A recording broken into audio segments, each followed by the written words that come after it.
Next इसके अंदर क्या है, क्वेश्चन नंबर 11, उसमें वो कह रहे हैं कि X and Y are two similar cylinder such that base area of X ratio base area of Y is equal to 16 ratio 25। यानी बेस एरिया हमें एक्स और वाई सिलेंडर का की रेशो दे दी है।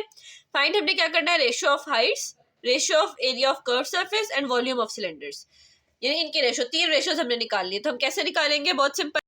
जो मेजर इसके अंदर स्टेप है ना, वो आपने बस यही समझना है। सबसे पहले आपने के की वैल्यू निकालनी है। वो आप कैसे निकालेंगे, आपको base area of X ratio base area of Y तो पता है 16 रेशो 25।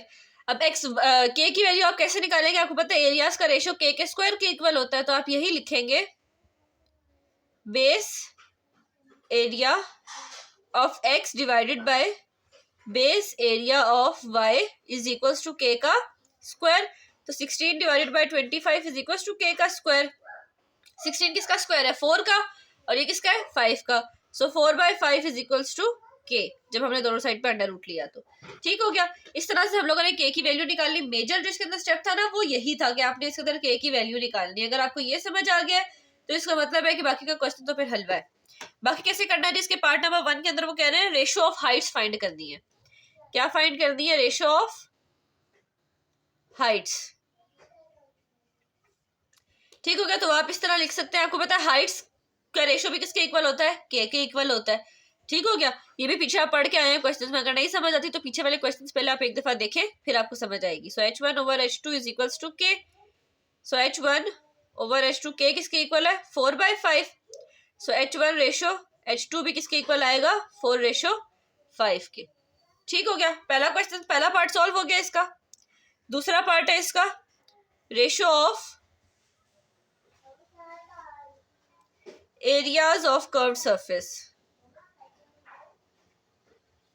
क्या फाइंड करना है, पहले हमने जो हमें एरिया पता है वो बेस सरफेस का पता है। अब कर्व सरफेस का एरिया फाइंड करना है तो बहुत इजी है। Curve surface, area of curve surface of X divided by area of curve surface of Y K square के इक्वल होता है। के किसके इक्वल है, 4/5 के। तो आप डाल देंगे ACS ऑफ एक्स। ये मैं शॉर्ट फॉर्म लिख रही हूँ, आप लोगों ने पूरा ही लिखना है पेपर में, क्योंकि आप लोगों ने नंबर लेने हैं। सो 4/5 का स्क्वायर। तो ये इसकी रेशो किसके इक्वल आएगी, 16 डिवाइडेड बाय 25, यानी 16 रेशो 25 की इक्वल आएगी।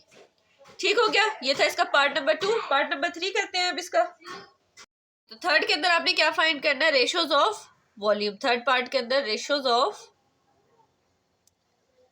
वॉल्यूम फाइंड करनी है। तो बहुत आसान है, ये तो करते आए हैं। V1 ओवर V2 किसके इक्वल होता है, के क्यूब के इक्वल होता है। V1 ओवर V2 आपने फाइंड करना है, के किसके इक्वल था, 4/25। इसका आप क्यूब ले लें, सिंपल कैलकुलेटर के ऊपर डालें, 4 क्यूब आंसर आएगा 64, एंड 5 का क्यूब आपका आंसर आएगा 125।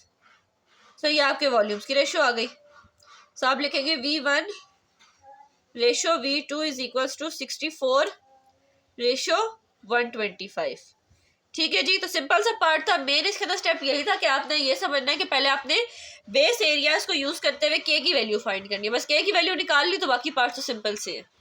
Question number 12। क्वेश्चन नंबर 12 में वो कह रहे हैं the volume of one right circular cone is 8 time then the other. दो कोन है सर्कुलर, उनका पहले का उन्होंने वॉल्यूम का हमें कंडीशन क्या दी हुई कि एक किसी का वॉल्यूम जो है ना वो दूसरे से 8 गुना ज्यादा है। तो ऑब्वियसली बात है, जो बड़ा होगा उसका वॉल्यूम भी ज्यादा होगा। तो हम एक काम करेंगे कि जो बड़ा वाला होगा ना उसका वॉल्यूम 8 गुना ज्यादा है छोटे वाले से। ठीक है ना, ये हमने अपनी कॉमन सेंस यूज की कि ऑब्वियसली बात है, जो बड़ा होगा, लार्जर फिगर होगा हमारे पास, उसका वॉल्यूम भी ज्यादा होगा। ठीक हो गया।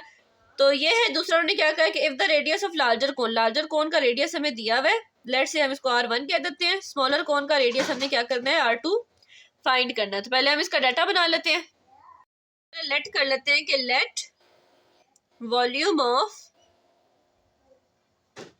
Larger cone is equals to V1 and volume of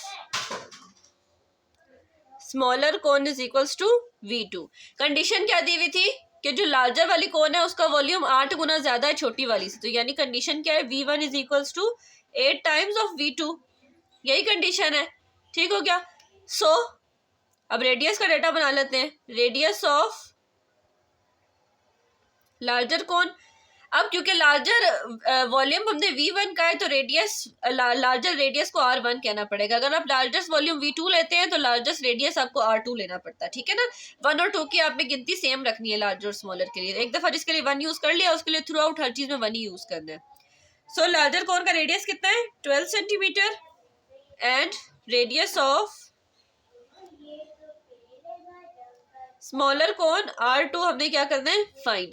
सबसे पहले हम वॉल्यूम का रेशियो यूज करते हुए ना K की वैल्यू निकाल लेते हैं, देन उसके बाद उसको रेडियस से कंपेयर कर देंगे, ठीक हो गया। सो हम कर लेते हैं V1 over V2 is equals to K का क्यूब, ठीक हो गया।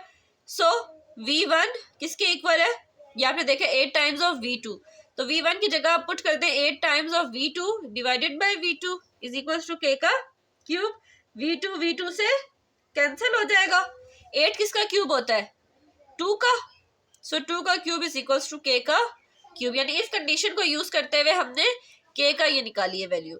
सो जब क्यूब रूट लेंगे तो K इज इक्वल्स टू 2 आ जाएगा, ठीक हो गया। अब हमने फाइंड क्या करना था रेडियस, तो रेडियस का फॉर्मूला लगा लें R1 over R2 is equals to K, ठीक हो गया।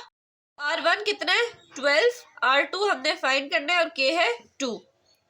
सो रीअरेंज करेंगे 12 divided by 2 is equals to R2, 2 1 are 2, 2 6 are 12, तो R2 आ जाएगा 6 सेंटीमीटर के इक्वल, ठीक हो गया। तो स्मॉलर कोन का रेडियस कितना है 6 सेंटीमीटर, ये हम लोगों ने फाइंड कर लिया। अब इसका बिल्कुल लास्ट क्वेश्चन इस एक्सरसाइज का, वो है message of 2 similar objects. Message हमें गिवन है 8 kg एंड 27 kg, तो इसको हम लेट सपोज कह देते हैं M1 है, इसको हम कह देते हैं कि क्या है M2। If the height of first object is 2 metre, H1 हमें गिवन है, हाइट ऑफ सेकेंड ऑब्जेक्ट यानी H2 हमने क्या करनी है फाइंड करनी है।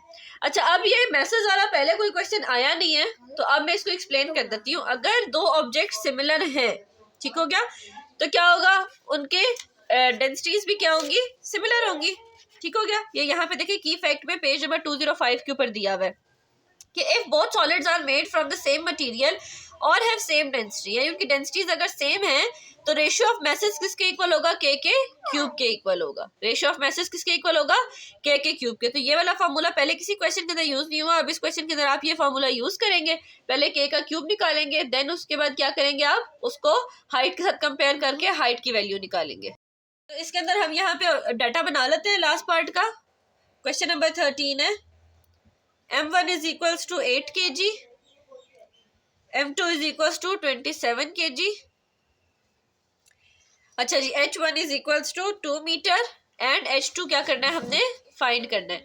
अच्छा, अगर किसी को ये M1 M2 K क्यूब के इक्वल कैसे है ये वाली बात समझ नहीं आई तो आप पूछ सकते हैं। इसका जो हमारा डेंसिटी वाला फार्मूला है ना, density is equals to mass per unit volume, उसको यूज करते हुए हम ये K वाला भी फार्मूला डराइव कर सकते हैं। मैं उसका तरीका भी अलग से बता दूंगी अगर आपको समझ नहीं आएगी तो, लेकिन अगर समझ आ गई है तो वेल एंड गुड है, डायरेक्ट फार्मूला पुट करते हैं। M1 over M2 is equals to K cube, 8 over 27 is equals to K cube. 8 किसका क्यूब है 2 का और 27 3 का is equals to K cube. दोनों साइड पे क्यूब रूट लेंगे तो K की वैल्यू आ जाएगी 2/3। जब K की वैल्यू निकल आई तो हाइट्स निकालना तो बिल्कुल मुश्किल नहीं है। H1 over H2 is equals to K। H1 है 2 मीटर डिवाइडेड बाय H2 और K है 2/3।